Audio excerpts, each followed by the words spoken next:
ब्राह्मण को जज नहीं बनने दिया जाएगा, क्योंकि ब्राह्मणों में न्यायिक चरित्र नहीं है। ब्राह्मणों में न्यायिक चरित्र नहीं है। एक काल्पनिक कहानी है, दुर्गा उस कहानी का एक पात्र है। जिन मनुवादी ने ये लिखा कि महिषासुर के करोड़ों करोड़ सेना के साथ माँ दुर्गा ने लड़ाई लड़ा, मुट्ठी भर ब्रिटिश गवर्नमेंट जब भारत को गुलाम बनाया तो माँ दुर्गा ने ब्रिटिश गवर्नमेंट को संहार करने का काम क्यों नहीं किया? हम कौन सा हिंदू है?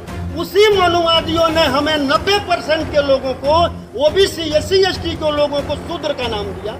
हम कौन सा हिंदू?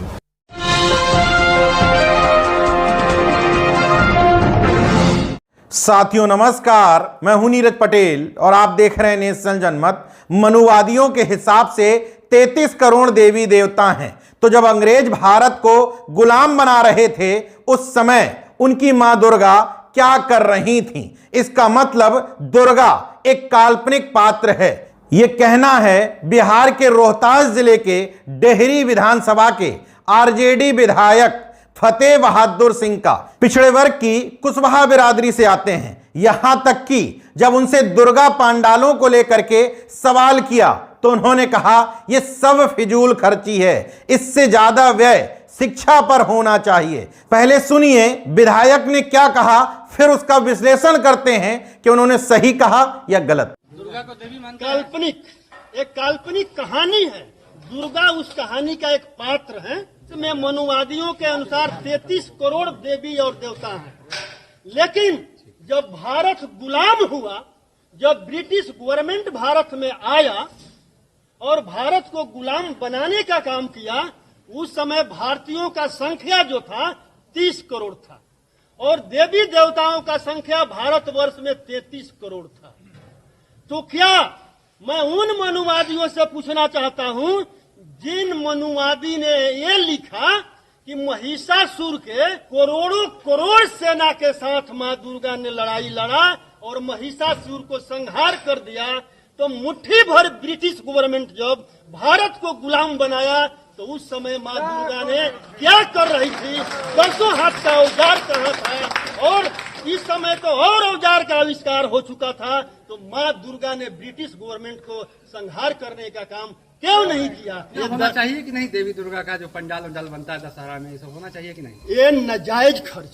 मैं कहता हूँ कि हिंदू, हम कौन सा हिंदू है? इन मनुवादियों ने देवताओं को काल्पनिक बनाया, उसी मनुवादियों ने हमें 90% के लोगों को, ओबीसी SC ST के लोगों को शूद्र का नाम दिया।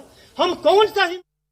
वही ब्रिटिश गवर्नमेंट ने एक कानून लाया कि ब्राह्मण को जज नहीं बनने दिया जाएगा, क्योंकि ब्राह्मणों में न्यायिक चरित्र नहीं है। ब्राह्मणों में न्यायिक चरित्र नहीं है। इस पूरी बयानबाजी में एक बात तो तय है, विधायक जी ने दुर्गा के लिए गलत शब्द का इस्तेमाल नहीं किया है। महज उन्होंने सवाल किया है। जिन मनुवादियों को, पाखंडियों को लगता है कि उससे उनकी नाजुक धार्मिक भावनाएं आहत हो गईं, वो इस सवाल का जवाब दें। जब हिंदू धर्म में 33 करोड़ देवी देवता बताए जाते हैं, जब मां दुर्गा इस देश में रहती हैं जो दुष्टों का संहार करती हैं, तो अंग्रेजों ने या किसी ने भी जब भारत पर आक्रमण किया, यहां की संस्कृति को छिन्न भिन्न किया, तो इनमें से कोई भी देवी देवता उनको बचाने क्यों नहीं आया? ये महज एक सवाल है, किसी के खिलाफ नहीं बोला गया है, अभद्र टिप्पणी नहीं की गई है, महज तार्किक ढंग से अपनी बात रखी है। लेकिन नेशनल जनमत एक बात से इत्तेफाक नहीं रखता। जहां विधायक फतेह बहादुर सिंह दुर्गा को, इस पूरी घटना को काल्पनिक कहानी बताते हैं, वहीं दूसरी तरफ कहते हैं कि दुर्गा ने महिषासुर का वध नहीं बल्कि हत्या की थी। यादवों को महिषासुर का वंशज बताते हैं, कहते हैं मैं भी महिषासुर का वंशज हूं।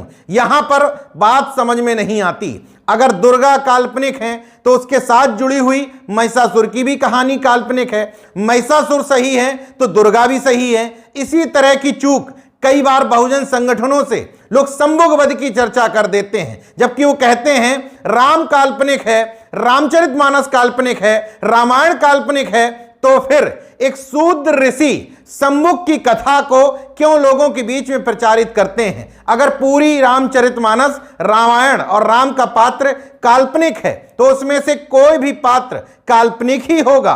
यहीं पर कंट्राडिक्टरी स्टेटमेंट हो जाता है। अगर आप दुर्गा या राम के अस्तित्व को नकारते हैं, इसका आपको अधिकार भी है। मद्रास हाई कोर्ट यह निर्णय दे चुकी है, कोई भी व्यक्ति ईश्वर, खुदा, गॉड, अल्लाह के अस्तित्व को नकारता है तो वो नकार सकता है। यह उसका निजी विषय है कि वो किसी धर्म को मानना चाहता है या नहीं। लेकिन यह ध्यान रखने की बात है कि अगर आप किसी पात्र को काल्पनिक कहते हैं और खुद को दूसरे किसी पात्र का वंशज बताते हैं, उसकी पूजा करते हैं, तो स्वाभाविक तौर पर जब एक पात्र खड़ा रहेगा तो उसके सामने दूसरा पात्र खड़ा ही होगा। अगर पात्रों को श्रेय से खारिज करना है तो पूरी घटना को काल्पनिक मानते हुए न इसको मानिए न इसको मानिए, वरना यह दोहरा चरित्र हो जाएगा। बहरहाल आरजेडी विधायक सही कह रहे हैं या गलत, इसका विश्लेषण आप तार्किक ढंग से करिए। लेकिन इतना जरूर कहा जा सकता है कि वो जो भी कह रहे हैं उसमें भावनाएं आहत करने जैसा, भावनाएं भड़काने जैसा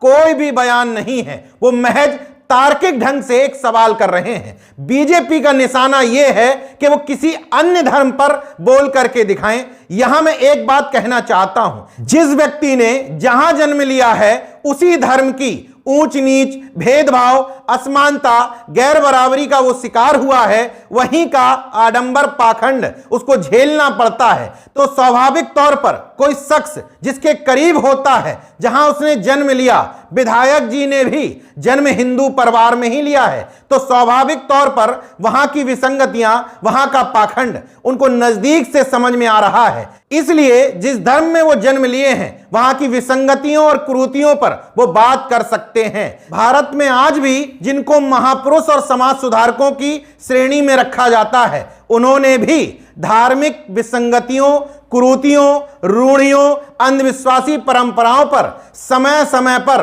प्रहार किए हैं। तो आगे आने वाले समय में जितना अंधविश्वास और पाखंड को सरकारें बढ़ावा देंगी, उनके विरोध में इस तरह से आवाज मुखर होगी ही होगी। देखते रहिए नेशनल जनमत, जागरूक और सजग बने रहिए। जय विज्ञान, जय संविधान, जय लोकतंत्र। धन्यवाद।